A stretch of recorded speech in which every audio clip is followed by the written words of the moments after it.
time for Roske on politics. Lots to get to. Yes. As we know, third quarter FEC filing deadline just came in. Are you guys on these emails? Now, it's both sides of the political aisle, so nobody has a hold on these. But some of the subject lines last night up until 9:30. Help. You around? This is it. My husband, and so important. These are subject lines they were mass mailing out to everybody because they had to get every dollar in before midnight. That was the third quarter FEC fundraising deadline. Right. Now, headline this morning, Politico. Clinton raises $28 million, but Sanders haul too close for comfort. He came in at $26 million in some of the language that Politico used. Clinton's operation raised more than $28 million in third quarter after what they call a grueling fundraising schedule, compared with about $26 million for Sanders, largely from online donations and a few in person. One thing about Sanders, interesting, they just passed 1 million contributors. Wow. You know, they're small dollars. It's something, I think it's like $30 a piece that they're averaging. But anyway, so interesting FEC deadlines, you know, that's the big news. It's just, it's part of the horse race following of politics. Should it really matter how much money you raised? Well, that's kind of sad, yeah. In fact, what it does is it translates to votes. The more, for instance, airtime you can buy is how many more eyeballs get, you know, exposed to your message. And that's how you win elections now. Sad but true. So back to our story. I did a quick trip to DC. But buy ads on our station. Buy ads. They're cheap. Airtime available. Yeah. Made a trip to DC since I saw you lovely people last, and had lunch and chatted for the show with a good friend of mine. Rick Klein is the politics director for ABC at the network level, and he's just he's a great guy. But I wanted to give him a plug. He is starting a Sirius radio show that debuts tomorrow. In addition to, he's still at ABC News. Nothing's What changing channel? there. The POTUS station. Oh, sure, okay, yeah. Is channel 124. Yeah. His show is called The Arena, which, and I said, oh, based on the Teddy Roosevelt quote, the credit belongs to the person in the arena whose face is marred with blood and sweat. Oh. Who at worst shall never know the. Anyway, it's a fantastic quote, very inspiring. But his now, show. Did you say that to him? I hope he was impressed when you said that. Yeah, he goes, absolutely. That's sure. Yeah. But it's a fantastic quote.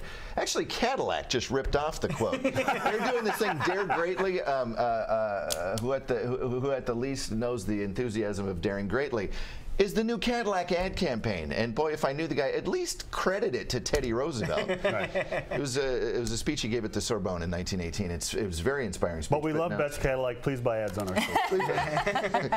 But Rick's show, The Arena, launches tomorrow. He has Jeb Bush on as his first guest. Awesome. But it's interesting. The Arena is actually sports and politics. Rick is doing it with a gentleman over at ESPN as well. And so they were talking to Governor Bush about should the Redskins change their name, and Jeb Bush says absolutely not, that he doesn't find it offensive, and he didn't think that other Native American tribes found it offensive. You know, that is not in fact the case. A lot of folks have found offense with it. One of the things that Rick did a follow-up story for ABC News that the owner of the Redskins has declared that he has in fact given $100,000 to Jeb's super PAC. So who knows if there's a little bit.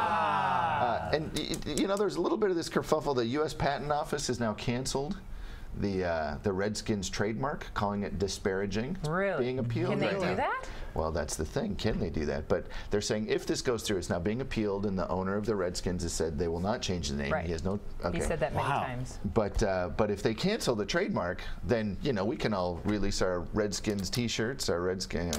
It could be a big deal. Could be very expensive. Interesting. But want to give shout outs to, we did just go to D.C. Congressman Alan Grayson had never been on the show before, filmed with him. Of course, our Iowa Congressman David Young, California Congressman Tom McClintock, and then NPR's Tamara Keith, USA Today's Paul Singer, are one of our favorites, Jan Selzer of Selzer Polling. So we chatted with them and many more in D.C. So thanks to all of them. And a D.C. birthday shout out, Brooke Haugesson, Communications Director for Senator Joni Ernst. It's her birthday today. Oh, happy birthday. So happy birthday to Brooke. She's always, you know, there are, I deal with many staff people, and she's one of the ones that it's never taken more than a half hour to hear back from her. Wow. Like, I hear she's in town, da-da-da. But we've got just enough time. This Sunday, chatting with Senator Graham, here's me talking about his debate performance last time. Ever since I started this program, people ask, who's your favorite person to have on the show? It's always you. There's no hesitation. I think America saw that a little bit that night. Where is this fearlessness coming from? I mean, what's going on? Well, you know what? I've sort of relaxed. I've never run for president before. It's kind of a big thing to do, and I'm more comfortable now. The first debate, there was nobody there. We were in a 20,000 person arena with like 12 people in it. It's like doing a debate in a bathroom. You do a joke, nobody laughs. It's pretty hard. So we had people at the library, but I let it go. I said, listen, you know, what do I want to do as president? I'll sit down with the Democrats to save Social Security. What did Ronald Reagan do? He started drinking with Tip O'Neill, and look what the good things happened. Maybe we need to drink more in Washington. Invite people over to the White House, we'll have a drink, see if we can save Social Security again. So I tried to use humor to make a broader point. I felt comfortable with the debate, and I tried to let everybody in the country know that radical Islam would be destroyed on my watch. We can't accommodate these people. We have to destroy them. As Ronald Reagan said, the Cold War ends with us winning and the Soviets losing. I'm here to tell you that the war on terror ends with us winning, and it's going to take some sacrifice. We're going to have to send some troops back to Iraq because we don't have enough.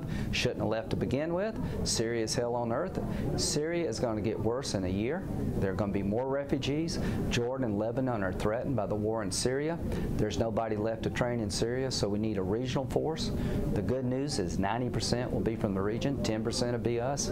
We have to go on the ground and destroy the caliphate at its headquarters.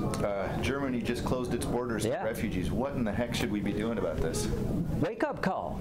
I've been predicting this for 3 years. I begged President Obama, do a no-fly zone, help the Free Syrian Army. 3 years ago, his entire national security team advised him to do the same, and he said no. The commander said, leave 10,000 troops behind in Iraq. Al-Qaeda in Iraq was on its knees. We left all of our we pulled out of Iraq. They got stronger in Iraq. Syria fell apart. Assad will never be accepted by the Syrians. He's killed 200,000 of his own people. He's a magnet for Sunni extremists. He's a recruiting magnet for ISIL. He's a puppet of Iran. So at the end of the day, he has to go, and the average Syrian wants to destroy ISIL, and they want to get rid of Assad. Germany and all these other countries are going to be overrun. We've taken 2,000 Syrian refugees. I'm willing to take more only if they're vetted. I want to get to the root of the problem. You think it's bad now? Let this war continue for another year and see what happens. He mentioned Syria. Obviously, you folks talked about it. Russia is now bombing in Syria. Headline New York Times, angry U.S. sees air attacks as a bid to aid Assad. So anyway, Syria getting even more complicated. If we didn't think that was possible, it is. So this Sunday show, ABC's Rick Klein, Steve Schmidt from the Yes Youth Homeless Shelter here in town. Services and shelters, Fantastic guy. And of course, more with Senator Lindsey Graham and Governor Bobby Jindal, all on this Sunday show, Roske and Politics. Wonderful. Good job as always. Thank you, sir. And you're branching out real quickly. Your show's going to be seen on the East Coast. That's one of the reasons we went out to D.C. is because it starts on NBC in Maryland next Sunday, not this Sunday, but next Sunday. So a lot of the stuff we filmed this week. Good job, man. All right. And it started right here.